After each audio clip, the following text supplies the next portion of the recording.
Hello friends, இந்த வீடியோவில் யானை டாக்டர் பற்றி பேச போகிறேன். ரீசெண்டாக ஜெயமோகன் எழுதின யானை டாக்டருங்கிற புக்கு படித்து தான் யானை டாக்டர் பற்றி தெரிஞ்சுக்கிட்டேன். இவர் ஏன் எனக்கு ரொம்ப ஆச்சரியமாக பட்டாருங்கிறத இந்த வீடியோவில் சொல்ல போகிறேன். இவரோட உண்மையான பேர் வி கிருஷ்ணமூர்த்தி. டாப் ஸ்லிப்பில் கவர்மெண்ட் வெட்டினரி டாக்டராக வேலை பார்த்துருக்காரு. இவர் வேலை பார்த்த சமயத்தில் மட்டும் ஆயிரக்கணக்கான யானைகளை ட்ரீட் பண்ணியிருக்காரு. நூற்றுக்கணக்கான யானைகளுக்கு பிரசவம் பார்த்துருக்காரு. இவரை பற்றி பார்க்கறதுக்கு முன்னாடி யானைகளை பற்றி பார்த்துடலாம். யானை நம்ம நினைக்கிறத விட ரொம்ப புத்திசாலியான மிருகம். எல்லா யானை கூட்டத்துக்கும் ஒரு பெண் யானை தான் தலைமை தாங்கும்.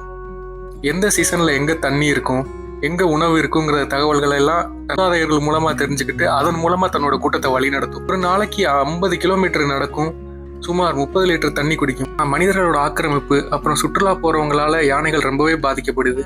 குறிப்பாக அங்கே போய் பீர் குடிச்சிட்டு பீர் பாட்டிலை உடைச்சிட்டு வந்துடுறாங்க. அந்த கண்ணாடி துகள் கொஞ்சம் கொஞ்சமாக யானைகளோட சாஃப்டான பாதத்தில் ஏறி அதனால யானைகள் நடக்கவே முடியாமல் போய் மெதுவாக இறந்துருது. இது மட்டும் இல்லாமல் யானைகளோட குடும்பத்தையும் விட்டு அதை பிரித்து கொண்டு வந்து நம்ம கோயில்களில் வைக்கிறது மூலமாக அது ரொம்பவும் ஸ்ட்ரெஸ் ஆயிடுது. இதெல்லாம் புரிஞ்சுக்கிட்ட அவர் அன்றைய சிஎம்மான ஜெயலலிதா கிட்ட போய் இந்த மாதிரி யானைகள் எல்லாம் விடுவிக்கணும் அப்படின்னு கேட்டிருக்காரு. அந்த மாதிரி யானைகளில் விடுவிக்கிறதுக்கு நிறைய நடைமுறை சிக்கல்கள் இருக்குங்கிறதுனால திரும்ப கிருஷ்ணமூர்த்தி அனுப்பி வேற ஏதாவது மாற்று யோசனை சொல்லியிருக்காங்க.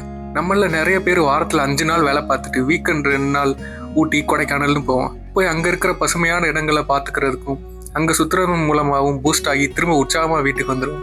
அந்த மாதிரி வருஷம் முழுக்க கோவிலில் வேலை பார்க்குற யானைகளுக்கு 1 மாதமாவது காட்டுக்குள்ளே விட்டு அதுக்கு எந்த வேலையும் கொடுக்காம சுதந்திரமாக இருக்க வைக்க தான் யானைகளுக்கு புத்துணர்ச்சி முகாம்னு ஒன்று ஆரம்பித்து முதல்வர்கிட்ட கொடுக்குறாரு.